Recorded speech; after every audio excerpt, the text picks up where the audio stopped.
Welcome to the Property Pendulum, brought to you by Domain and Fear and Greed, the podcast that tells you which way the property market is going to swing and how to make the most of it. I'm Michael Thompson, and I'm joined by Alice Stolz, National Property Editor at Domain and one of Australia's foremost experts on all things real estate. Of course, known to audiences right around the country for her work on Nine, including The Block. Hi, Alice. Hello, Michael. Alice, question for you, pretty much without notice. When you are scrolling through, when you are looking at property listings, when you're browsing through, and I know that we both do this, like it's kind of comes with the job, but it's also a personal fascination, isn't it? It is great to see price guides when you are scrolling through. It just kind of tells you exactly what kind of people are expecting. But it is not uncommon to see a few other phrases there when you're looking at different listings and you see expressions of interest or you see price on application or those kinds of things. And as frustrating as it might be for buyers, sellers often have a good reason for doing this, don't they? What is that reason? It's a real bugbear of mine. Let's just step back, I guess, and understand there are some legal guidelines around what has to happen state to state. So in states like Victoria, for example, the consumer law is that agents have to provide a price guide for a property that's on the market. So they have to have a range, and that range might be $1.1 to $1.2 million, for example, and that will be based on comparable sales and where the agent thinks the property will sit within that price guide. So it is incredibly helpful and easy in Victoria. Everybody can find out the price of a property. Now, in Queensland, for example, they cannot publish the price of that property. So basically the concern there is, I guess the idea behind it is that it's going to be sort of misleading potentially. Agents, you can sort of look at underquoting, overquoting and all those sort of things. So basically to get that price guide, you need to basically speak to the agent yourself if you're interested in the property and go and view the property and speak with the agent. It's similar in New South Wales. However, at least in New South Wales, you can say to the agent, you can email them or contact them and say, what is it? And they'll advise what it is. But we have a complete disconnect around the country and a lack of transparency really in all states except Victoria when it comes to giving consumers, potential buyers, the right to know what a property is likely to sell for. Is there a common thread that kind of links the properties that have not got a price listed? Are they typically kind of your higher end properties? Are they ones where the sellers might be kind of concerned about their privacy?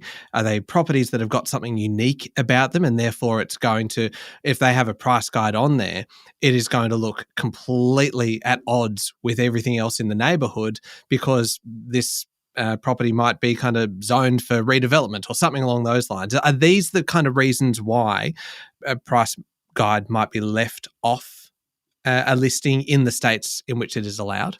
Well, more often than not, there's a legal requirement around it. But I do have to say, I think houses that are at the very pointy end of the market, those very ultra prestige homes, often will be quite unashamed in what their price is. And when they can, they are more willing to put that price, in my experience.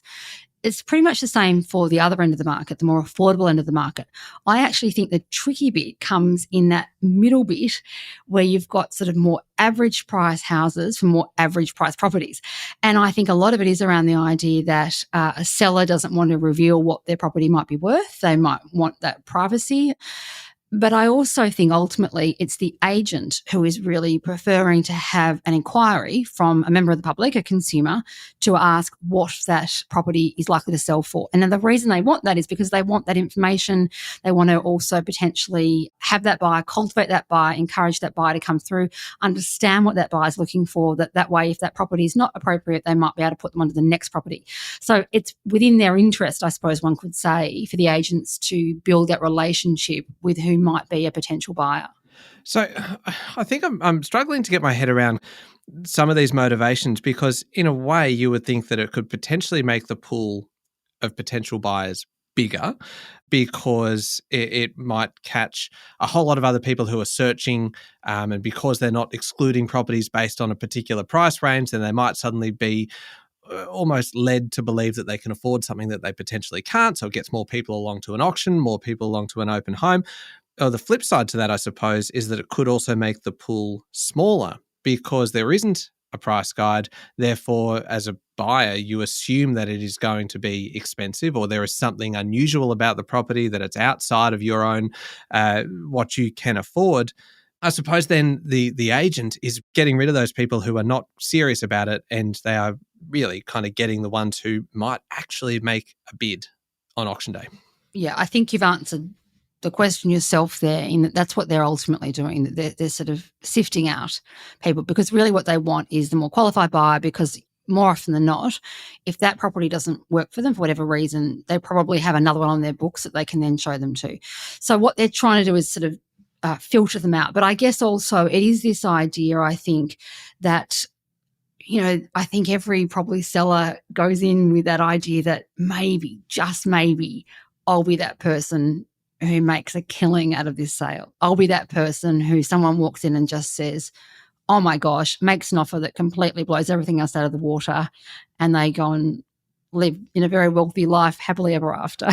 Oh, the dream. I reckon that is a dream that every single person who has ever sold a house has felt that at one point. Completely.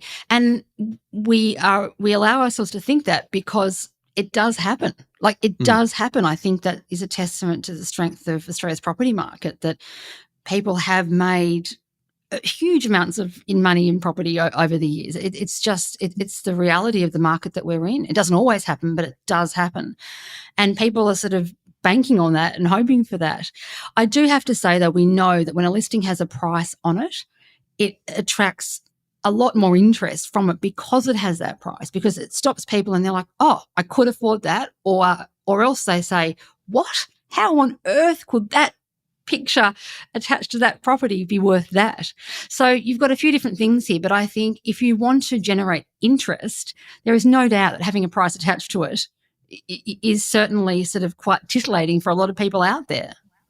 Yeah, because otherwise it does feel as though you are cutting off a fairly substantial part of the potential market. Well, you're effectively flying blind in that you just don't know. I mean, other than the fact, if they're listening to us all the time, Michael, that we're hopefully having people who are looking at property becoming educated and cultivated into the art of understanding the value of a property. You know, like that is the actual ideal state that I genuinely feel people who are in the property space or in the market should be at, that they can almost sort of estimate themselves what that property price is. But I'm not trying to suggest this is a test.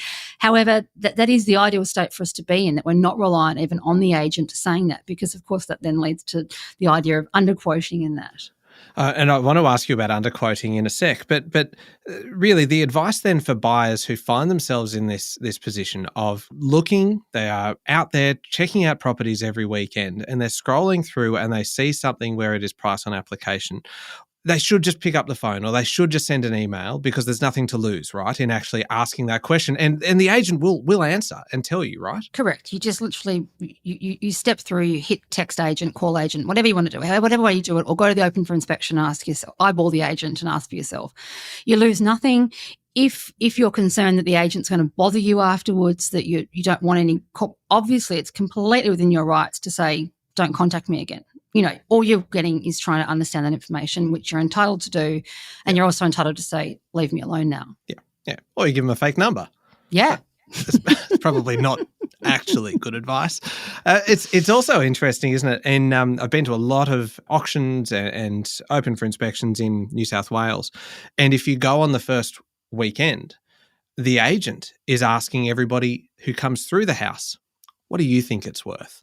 And then all of a sudden, then the following week, the price guide pops up and you're like, okay, all right. It feels almost as though a strategy would be to wait a week or wait 2 weeks potentially to see what other people are saying and to see kind of what forms that price guide for the agent before you kind of go in there and potentially put yourself on the hook for more than you can afford by volunteering a price which then forms part of the price guide. That's correct. But I think also Consumer Affairs will watch properties, and across the country they're beginning to apparently crack down on this more. They're often considered a bit of a toothless tiger in this space. The idea that people aren't really, sort of agents aren't really properly reprimanded when they are underquoting. But The idea is also that a price guide should be updated as the level of interest in the property and as if price expectations go up or down during a campaign. So I might put my house on the market. It might be worth 1.2 million today. There might be an unprecedented amount of buyer interest in my property for whatever reason. There might be in hot demand, a family home in a great school zone, for example.